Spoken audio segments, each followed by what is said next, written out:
In 1682, Robert de La Salle embarked on an expedition to navigate the Mississippi River from its northern source near the Great Lakes to the Gulf of Mexico.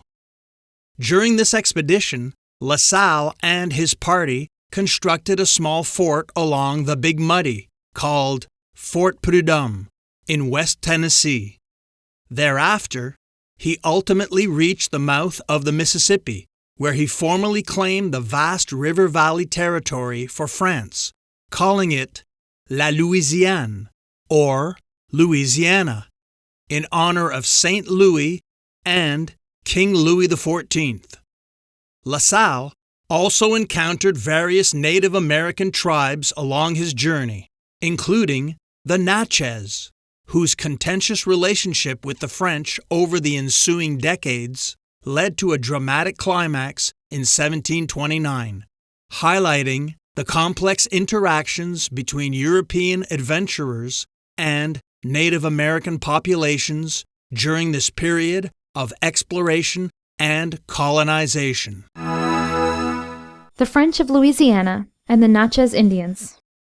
When we talk of the Indians of the United States, we are very apt to get wrong ideas about them. The word Indian means a member of the hunting tribes of the North, but this is only one type of the native inhabitants of the land. Those of the South were very different. Instead of being roving hunters like their northern brethren, they were settled agriculturalists.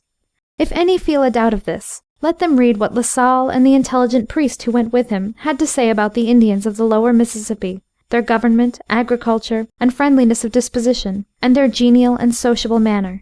It is one of the tribes of southern Indians with which we are here concerned, the Natchez tribe or nation, with whom La Salle had such pleasing relations. It may be of interest to be told about the customs of the southern Indians, since they differed very greatly from those of the north. Let us take the Creeks, for instance, a powerful association made up of many tribes of the Gulf region. They had their chiefs and their governing council like the northern Indians. But the Miko, who took the place of the sachem of the north, had almost absolute power, and the office was hereditary in his family. Agriculture was their principal industry, the fields being carefully cultivated, though they were active hunters also. The land was the property of the tribe, not of individuals, and each family who cultivated it had to deposit a part of their products in the public storehouse. This was under the full control of the Miko, though food was distributed to all in times of need. Their religion was much more advanced than that of the northern tribes. They had the medicine man and the notions about spirits of the north, but they also worshipped the sun as the great deity of the universe, and had their temples and priests and religious ceremonies. One of their great objects of care was the sacred fire, which was carefully extinguished at the close of the year, and rekindled with new fire for the coming year. While it was out, serious calamities were feared, and the people were in a state of terror. There was nothing like this in the north.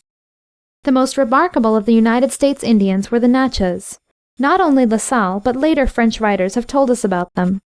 They had a different language and were different in other ways from the neighboring Indians. They worshipped the sun as their great deity, and had a complete system of temples, priests, idols, religious festivals, sacred objects, and the like, the people being deeply superstitious. Their temples were built on great mounds, and in them the sacred fire was very carefully guarded by the priests. If it should go out, fearful misfortunes were expected to ensue. Their ruler was high priest as well as monarch.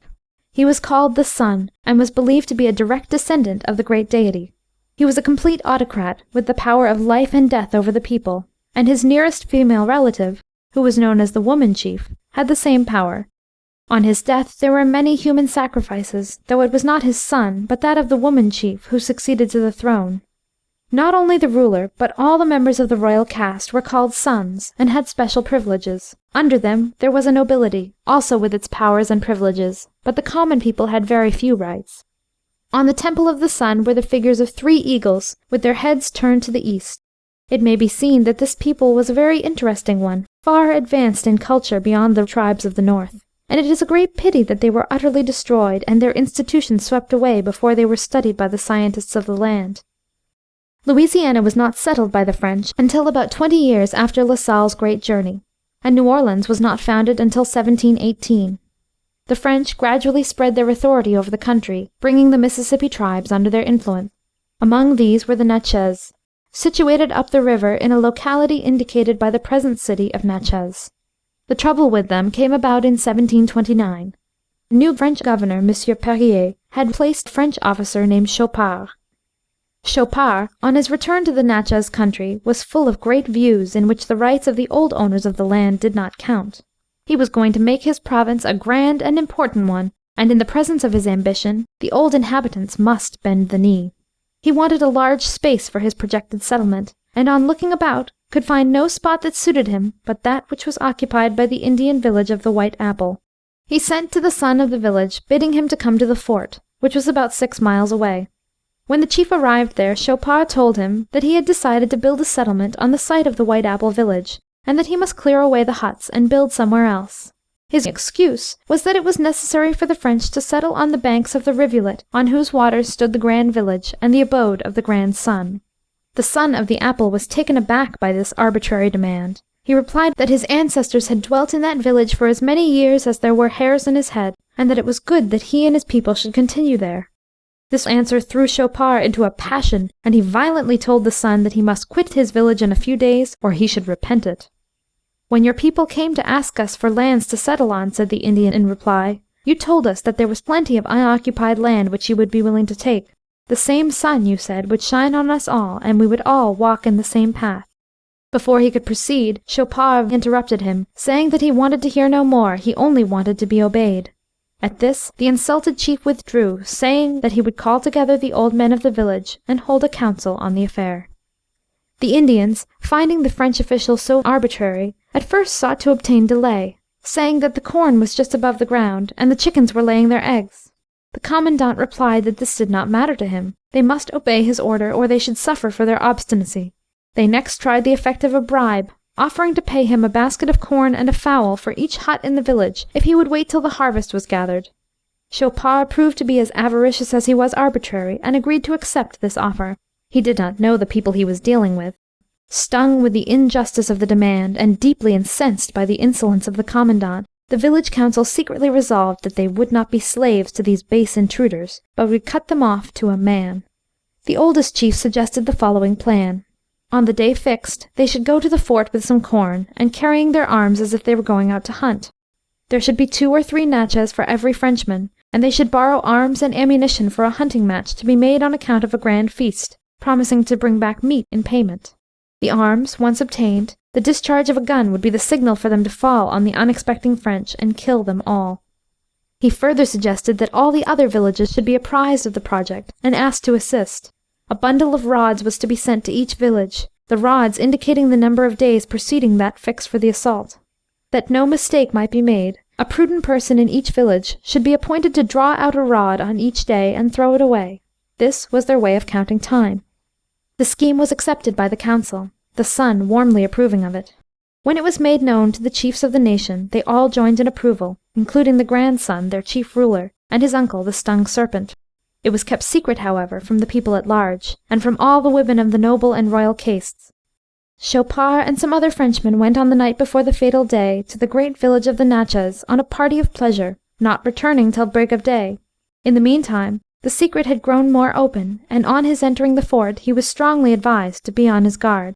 He at once sent to the village from which he had just returned, bidding his interpreter to ask the grandson whether he intended to come with his warriors and kill the French. The grandson, as might have been expected, sent word back that he did not dream of such a thing, and he would be very sorry indeed to do any harm to his good friends the French. This answer fully satisfied the commandant, and he went to his house near the fort, disdaining the advice of the informers. It was on the eve of St. Andrew's Day in 1729 that a party of the Natchez approached the French settlement. They brought with them one of the common people, armed with a wooden hatchet, to kill the commandant, the warriors having too much contempt for him to be willing to lay hands on him. The natives strayed in friendly fashion into the houses, and many made their way through the open gates into the fort, where they found the soldiers unsuspicious of danger, and without an officer or even a sergeant at their head.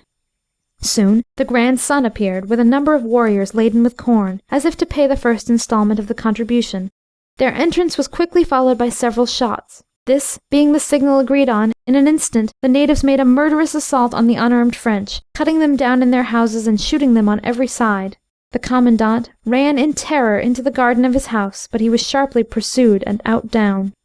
The massacre was so well devised and went on so simultaneously in all directions that very few of the 700 Frenchmen in the settlement escaped, a handful of the fugitives alone bringing the news of the bloody affair to New Orleans.